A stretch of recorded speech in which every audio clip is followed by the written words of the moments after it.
Hello, everybody. So today I've decided to go live impromptu um, because I recently had a conference and I was very inspired. A lot of great topics that came out. And so I wanted to share some of the lessons I've learned and the transformation that people have seen through a conference. So I want to share a very important topic today, which is how do you network at a conference and you do it well, you do it comfortably without feeling awkward, and you feel like you've built a real connection with people. So let's get started. Okay. So to introduce myself, my name is Dr. Gia. I am the founder of House of Gia, where I talk about personal branding and also building executive presence and executive leadership. Today's topic, networking without feeling awkward. So very recently, me and the executive council, we uh, organized a leadership conference. And during this leadership conference, we had a session just specifically for networking, and we call it the networking tabletop session. And so here we had different topics. One was networking, another work-life balance, and I was moderating the networking one. And so there were so many questions. Everybody was very interested about this topic because when people come to the conference, whether it's big, whether it's small, it can feel really intimidating, especially the big conferences. And so I'm going to share how I've always approached networking during conference. And then that way you can take this technique to your next conference and build deep, long lasting relationships that can not only benefit you, but also can benefit a lot more people. All right, so let's get started. So, the first thing about networking is let's talk about the mindset first. Before we talk about the tactics, mindset is the most important. So, the first mindset is when you think about networking, it's not about transactional. It's not about I do this for you, you do this for me. I want to meet this person so that they can do that for me. So you must not go into any networking event or with that mentality, because when you do, people sense that, and if people sense that, they sense the body language, and it will never be good for you. Think about relationship is not a it's not like one pie where one relation is built, you can't build anymore. It's an ever expanding pie. So if you give somebody value, they can give you more value. If you ask somebody for value, um they this value that you have can actually create more ripple effect. So never think that when you meet somebody, any relationship is never transactional. So that's the first mindset that's really important. Now the second mindset is that when you try to network, the goal is to connect and to build relationships. Sometimes you become friends, sometimes you become partners, sometimes become collaborators. So there are many ways, many reasons where you want to meet somebody. All right. So really think about that rather than, oh, I just want to get a name in my address book, a name in my Rolodex, or I just want to exchange my business card, because a card is just a card. It doesn't really matter. Or even getting the phone number, that's just a phone number. It's not good enough. You need to actually make an impact in somebody's life. That is true connection. All right. So that's the first two mindset that's really, really important. Now, let's go into the actual thing. So, when there's a conference, the networking or the connection does not start during the networking, the conference itself. The actual work starts before. So, your networking time starts before the actual conference. So, what do I mean by that? Is before you have the conference, ideally a week, 2 weeks, depending on how big the conference is.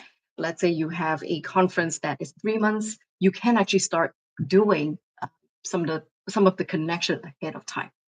So I have one coming up. Okay, so that's going to happen in about a week. So before I go to that, I will look at the agenda and I look at the panel. I look at the organizers. And so, who do I want to connect with? And it's not just who. Also think about the intention when you go for any networking event, any connection. Wait, who do you want to connect with? What's the intention in terms of, do I want to find a collaborator? Do want to find a partner, right? Or do I want to meet somebody who shares similar interests, or in my field, or share similar interests in hobby? Or do I find somebody who actually have similar in terms of our mission in life. When you have that in your mind, you are more laser focused. If not, there's so many people out there. All right. So now, when you are doing some homework before the actual conference, start looking at the panel list, the organizers, who do you want to connect with? And then, what I mean by doing homework is Google them. When you Google them, look for any shared interests. Let me see if they are on any LinkedIn, social media. What have they posted before? Because what they post actually tell you what they're interested in. Sometimes they have children, they talk about their children. Sometimes they always post about things that they a cause or a charity they always support. So you start to notice what they care about. And that way, when you meet somebody, you can find a common ground, number one. And number two, you can start to provide value when you meet somebody. So people say, oh, I want to give value. But if you don't know that person, you can't give value. So you can actually do your homework ahead of time to prepare what sort of value I can give to somebody as I meet somebody new. So that's the homework before. And then after researching, start connecting with them. You can email them like, hey, I know I'm going to go to this conference in about 2 months. Uh, I will be going there as well. I'm looking forward to your talk. So that's for somebody who call email, somebody you don't know. You can also connect with them on LinkedIn. Say, hey, I see that you are the organizer for this conference. I've signed up for it. I am really looking forward to the conference. What a fantastic lineup! So now you have connected with the organizer if that's the people you want to connect with. So this is very, very important because you want to do this so that you have mind share in your mind when during the conference itself, especially the organizers, the speakers, they are too busy in their mind. Let's say the speakers, in their mind, they are like, oh my God, did I get my slides right? I have to be practicing. Sometimes they actually get stage fright. So they don't have the capacity to be networking with you.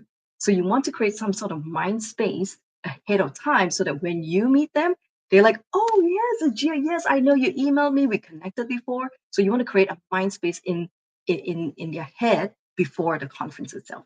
Sometimes if it's somebody I already know, I also reach out to them ahead of time, not just to introduce myself, but to say, hey, can we meet up? Can we have a coffee during the hallway? If not, it's great to have serendipitous sort of meeting. But if you can be more intentional and find a specific person and set up a meeting time ahead of time, that's even better. Okay, so that's the first part. The homework before the actual conference, prep work, right?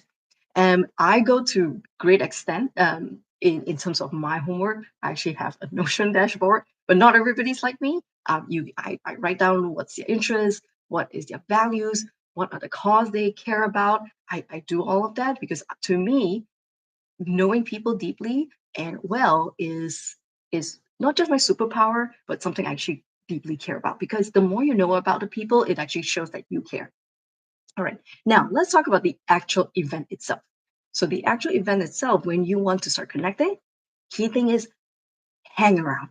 So don't just only listen to talks. It's great when you go to conferences, there are plenty of talks, but make sure you take enough time to be around where you can actually bump into people, where you can talk to people. That is really important because when you only go for talks and keep listening to session and running for session, your brain is and your body is not in the position to receive and to connect with people. You're in the mode of um, only consuming information.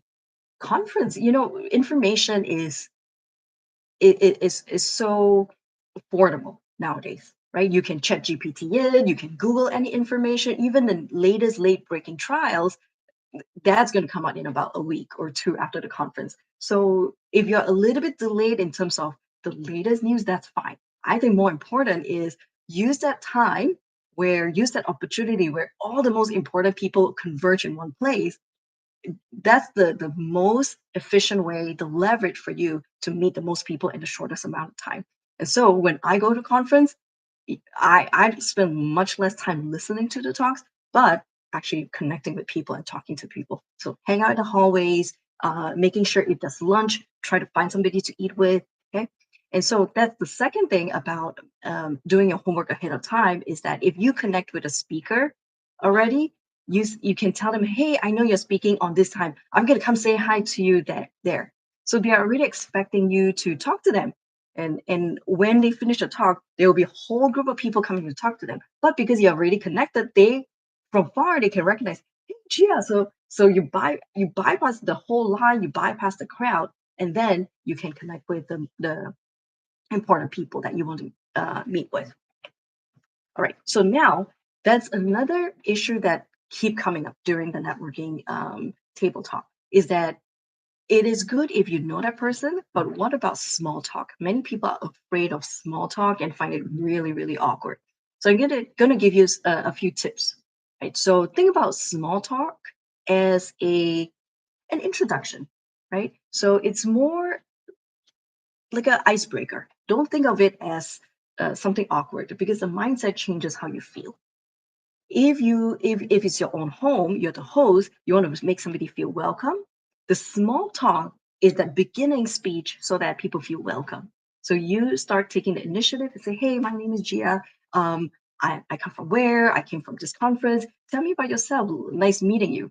Right. So you can introduce yourself and let the person introduce themselves and then find a common ground. So small talk is about first introducing, find a light-hearted talk, and then find a common ground. It could be the event itself. Hey, is this your first time coming to Houston? Oh, is this your first time coming to where? Oh, is this your first time coming to such an event? That's a common ground. Or you notice that they have something, a brooch on yeah, outfit. You can mention, oh, I love that. What does it mean? Or you could even talk maybe summertime, say, hey, do you have summer plans? Start with a topic where you can find a common ground, and then you can go from there. Now, for small talk, it is also make it natural. Don't force a topic to it. And it's okay to also be open about the topics that you're interested in. Say, oh, I'm actually here to to meet new people or learn about something. Sometimes what can happen with small talk is they ask you something and then you close it up with you answer a question and then it doesn't allow people to continue the conversation and you keep talking and talking. Really, it's all about volleying. So if you think about tennis, you need to pass the ball and the ball pass back, pass the ball. That's called volleying. So sometimes the issue with small talk is there's no volleying. One person dominating the talk, another person shut down. So just remember a small talk is about how do I keep passing back the conversation back and forth? That way you can uh, each person gets a chance to share about a little bit about themselves. So that's about small talk. And then um, once you have some connection, right, you want to end at a high because sometimes it can get really awkward. People say, oh, I don't know how to get out of this chat. I want to start meeting new people. So that's also another awkward part. Here I'm going to share you my tip. So when I feel like I've really kind of met somebody already and got somewhat of a good sense and relationship and you want to move on, and don't wait until it gets really awkward. It's like just about when it's the best time, everybody's laughing. This is a good time to end. All right. So that's a great tip for you. That's a good time you end at a high. And how you end is, hey, you make it sound like you're holding them back. Right. You can say, hey, I don't want to keep you away from going to meet other people. Hey, I don't want you to keep you from the talk. I'm sure you're busy. You throw it back at them as if you don't want to hold them back. So that way, then you say, hey, it's so nice talking to you. I don't want to hold you back from other conferences. It's so nice meeting you. Let us catch up again. Right. So then it's nice to exit. Another way is because you are at a networking session, you can also say, hey, it's so nice. You can actually kind of wrap up. So nice meeting you. It's lovely talking to you about what you just talked about. Summarize that. And then I would love to let's start meeting other people, right? So you can actually because that's a natural event of networking. So it does not have to feel awkward. So just to recap, when you want to end a conversation, always end at a high. Make it sound like you're holding them back and said, "Hey, I'm gonna leave now. I don't want to hold you back from meeting other people. Nice meeting you." So that's how you close a talk. And importantly, you also want to their contact information. So share contact information is really, really, really, really important. You either get a phone number, an email, or social media contact. My tip is always to get as many as possible because you never know. Each person may prefer email, another person text message. Some people like to do social media direct message. So I tend to like to connect with people with multiple platform. So if I get a phone number, then immediately say, hey, do you have an email as well? And then um, I try to connect with you. I was like, oh, do you also have social media? I want to connect with you there. So I usually like to use that opportunity to connect with multiple platform as much as possible. And then finally, one major tip for you is do not only give out your email, work email. So I like to deplatform. So what I mean by deplatform, it means that it, your work email does not belong to you. Just remember that. And as soon, let's say the most common one is as soon as your fellowship ends, your email address disappears with you. They cut everything off, they cut all your email access, all your contact goes away. So I never give out only my work email. I always give out my personal email and cell number. Right. So that's a really, really, really important tip for you. Right. Now that you've met the people, the more important part is after the conference or after meeting the person, which is follow up. So if you think about when you meet somebody, our memory only can hold maybe about seven things at one time. After the seventh thing, the first thing that came into our mind gets dropped off. And so what I mean by that is that let's say you meet seven people. The eighth person, you have forgotten the first person's name. So it's like, oh, what's that person's name again? Or you may remember for a while, but by the second day, you may forget. So what I tend to do is that as soon as I get home, um, I immediately text the person. I immediately try to look up their faces so that I can remember that. If you actually do a selfie, that's actually really, really helpful too. If you do a selfie, I send them the picture of both of us together so that I can save it in the profile picture. If not, I'm gonna forget their faces. So that's another tip. Make sure you immediately text them back or email them or send them a direct message and have a face. Then after that, you have established some sort of connection. A week later, I tend to email them again. Say, hey, it is such a pleasure meeting you, and then I recap what we talked about. And then I will emphasize what is the common ground, what is the common interest we have, and say, hey, I would love to, do something with you in the future about that particular topic. And then I also have a regular schedule. So after 1 week, every quarter, I will reignite that connection again. So it could be an email, it could be a direct message on LinkedIn, it could be a text message. If that person is on X or Twitter and they post something and I follow them, I will retweet them, or I will always try to engage with the people I have connected with. Right. So the follow up, that is the most important because um, that is where the genuine work comes in because when people want to recommend somebody, they're going to recommend somebody they remember and they know. It's not that one-off person that you met in a conference and you don't remember anymore. So to build relationship is not just um, how many people, but for each person that you have met, you need to actually go deep and regularly. You need to be on top of the mind of their mind. And so it seems really difficult, but if you actually put systems, I do it once a week where I always connect with somebody on my Fridays. Fridays are my networking days, which means maybe 15 minutes of text messaging.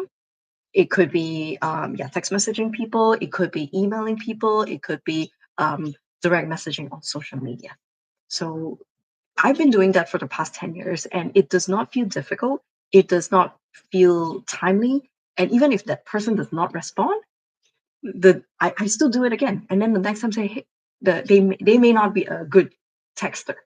The next time I see them in person, what happens? They say, oh, Chia, thank you so much for always texting me, always thinking about me. I've been meaning to text you back. I've been so busy. So just because they do not respond back to you does not mean that it did not impact. So the I've been doing this for 10 years and it has really, really transformed my life because so a few examples of this. When I needed to get my letter for my academic promotion, I needed people outside of my institution. And so because I've been doing such connection for the past 10 years without any um, um, without thinking that they are going to pay me back or doing anything for me. This is the time where I actually reach out to them. Hey, do you think you can write a letter for me? So one example was my program fellowship program director, where I've been texting ever since I graduated, and that was maybe 6 7 years ago. And so now he actually became the associate dean, and so now the letter from him, a letter of recommendation from my previous program director, who's now an associate dean, had so much weight that really, really helped my academic promotion. So really think about building a connection and network is not a one-time thing, but actually a long-term game. And I don't even like to call it a game, but it's about being here and being connected with people and bringing value to others, and then others will also naturally bring value to you. And really think about generosity. And generosity is not just about giving, it's also about receiving. And why do I say generosity is also about receiving? Oh, one quick explanation. So I love to give gifts to people. It could be a card, it could be a small token, it could be something. And if I send a message, say, hey, I want your address, can I mail you something? It gives me a lot of pleasure when I get to mail them the thing and they open it up and they say, hey, I got your thing. I love it. It gives me so much joy and so much pleasure. But usually there are people who do not like to receive. They say, no, no, no, thank you. It's okay. I don't want it. And then I feel like, oh, I do not get my chance to do the gift giving. So when you receive something with, you're able to receive, that is actually giving a gift to the person who likes to give, gifting as their love language as well. So let me recap about what we talked about today. How do you want to network properly? Is first mindset. Mindset's the most important. What's your intention? Who do you want to meet? So the first thing. Number two, it's not transactional. It's about bringing value to the people and also about creating connection and building deeper relationship. The second thing about the tactic or the strategy of networking, especially at conference, is all happens before the conference itself. That's one strategy. Make sure you do your homework, connect to the people you know ahead of time. So that's the two big things.